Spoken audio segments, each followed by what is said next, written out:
What is going on, guys? Welcome back. Commentary for you, and it is Friday the 13th. You know what that means. Tomorrow's Saturday the 14th. No, it really is to me a national holiday. I love horror movies. I love Friday the 13th, the movie series. I'm going to watch the movie later on today. I actually went out over the course of the week, bought a nice little Jason mask to hang up, a little Pennywise Xbox controller holder. So I'm really ready all year round for fall and Halloween. So the fact that it's here with a Friday the 13th kickoff, I'm pretty excited about it. Chantal, though, has spent 5 of the last 8 hours live streaming. And she comes online right away, complains about being tired and sick, whines for the chat to fill in. And she said she loves seeing all these new members, and she goes through all the hellos. She said she's got dinner. She was craving French food. She goes over some of her favorite French cuisines. And she said she's frustrated. She has to assemble the French onion soup. Everything is cold. But she got all of her, I guess, favorites that she could get there. And she says this is her final meal of the evening. She goes right into the mashed potatoes, saying that anyone in the chat that wants drama can go ahead and leave. She then goes right into the pasta. She said she wants to hurry and finish this, saying it wasn't that expensive. And of course, she wants to make this meal for Salah when she gets back to Kuwait, assuming that he is going to love it. She goes back to the potatoes because she doesn't like the pasta. It doesn't have enough cheese. It doesn't have enough salt. And she instantly starts to push back on those that had spoke about not liking Salah. She says Salah doesn't need anyone's approval because other people in the community have done way worse than him. And the only person that can get mad that Salah cheated is Chantal. She says that she will eat the food even though she doesn't like it because she wants to, quote, get her money's worth. She then talks about how she's not going to throw her marriage away, how marriage takes work and compromise, and she literally transitions right into how she wishes she had gravy with the mashed potatoes. And this meal, in fairness, is gone in record time, even for Chantal. She then asks the chat how long she can leave the pasta out safely, assuming she's going to eat it later, even though she said she didn't like it. I think that tells us a lot about her eating habits. She goes on to how, she cheated in the past and everyone needs to grow up. And anyone that finds Salah cheating on her enjoyable is just sick in the head. And she could never be that way.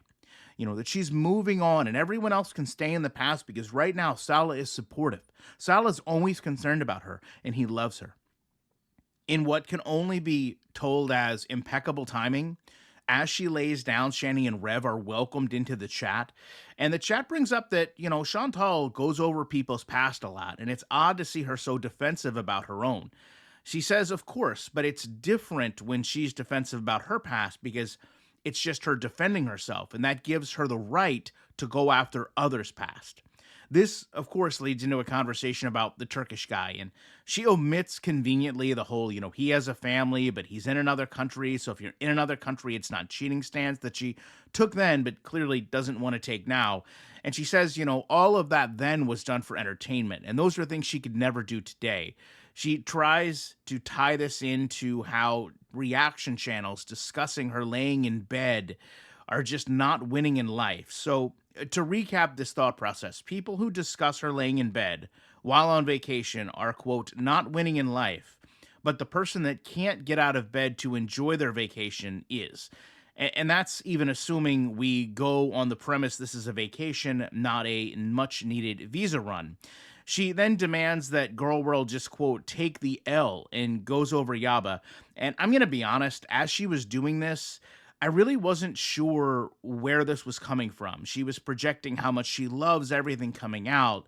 And because no one really seems to be talking about this currently, I didn't know where this was kind of being generated from, but it seems like she was watching the Cal Tipper, who went over this topic again at nauseum. And it's odd because Chantal sits there and, says her past is her past. And that whole rant doesn't really make sense when she goes back into someone else's past and she tries to cover this as, quote, it's just part of the job of being a YouTuber that you're going to have your life misconstrued or you're going to have, personal details dug up. And it really just doesn't make a whole lot of sense other than the fact that she's clearly watching him. She loses the perspective of time and she feels like she's bringing things up that are relevant when they're really not. But the whole situation with this visa run, which she's talked about extending and Salah not being there, it really is relevant. She then tries to go into the whole Jordy situation from yesterday that a lot of people spoke about. I mentioned earlier. I think she put up a community post knowing full well what she had done and expected a response. And now she tries to cover this as, her just having blurted something out and that she didn't mean to question Jordy's preferences. She's not sure what they are. And she says this is just her brain changing topics quickly, that she went from insulting him to questioning his preferences. And to me, the issue with that really isn't her questioning it. I mean, she has the right to question whatever she'd like, but it was the tone in which she was questioning it.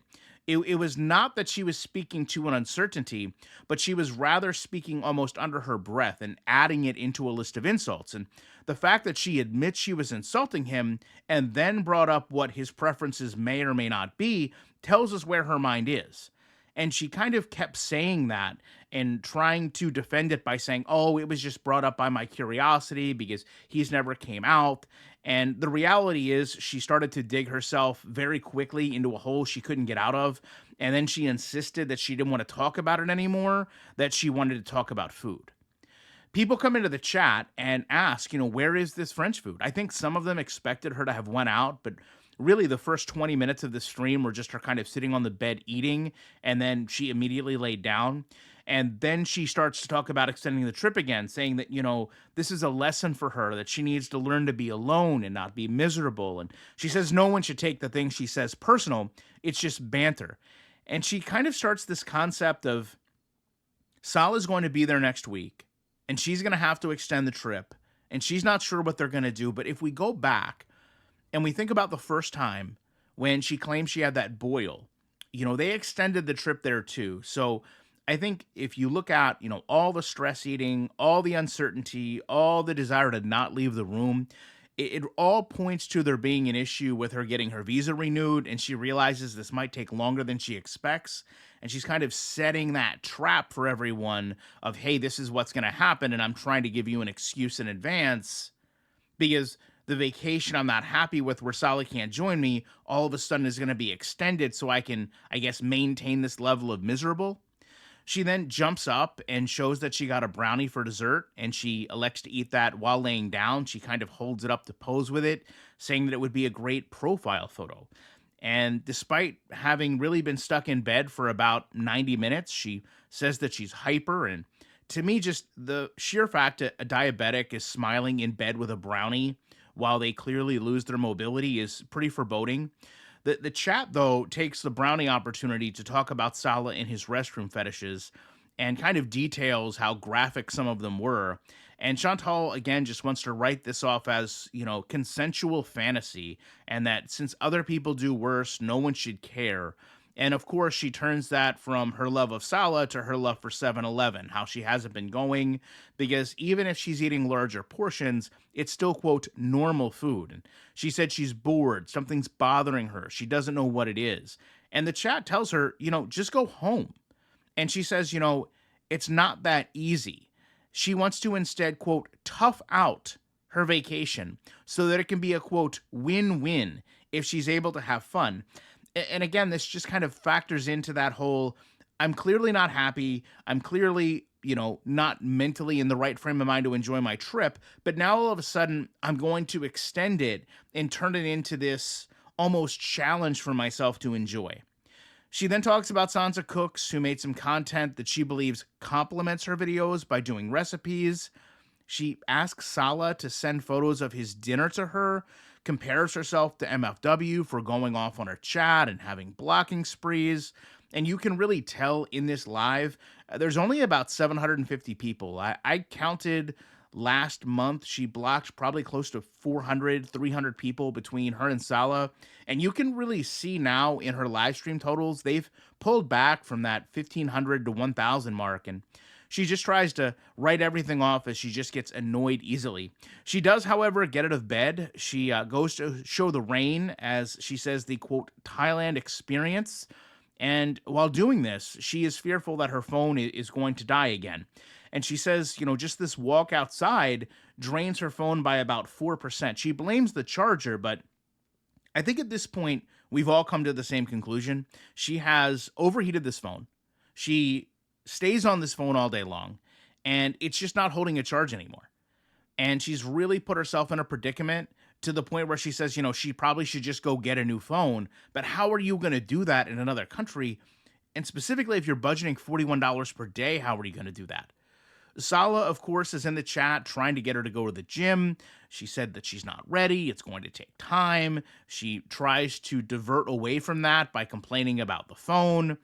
And then she wants to do this goth look makeup, and she's unsure if that's going to be able to be done because she's, supposed to be in her job as a Muslim.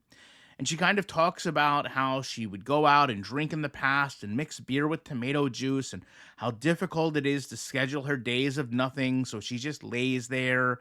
She kind of goes over stereotypical beer drinkers and says Salah has never had a beer. And she said she's going to sing goth and do her goth makeup. She has nothing else to do. Salah apparently sends her a photo of his dinner, and she kind of gets her makeup ready to go to bed, I guess. I mean, that's essentially what she's done more than once now in this trip. She's sat there and put on a full face of makeup and then immediately laid down. The chat kind of starts to go at each other during this time because they're kind of tired of this whole rhetoric of, oh, I'm sick, oh, I'm tired, oh, I can't do anything, keep me company, I'm bored. And she kind of just tells them, listen, I need an hour of peace.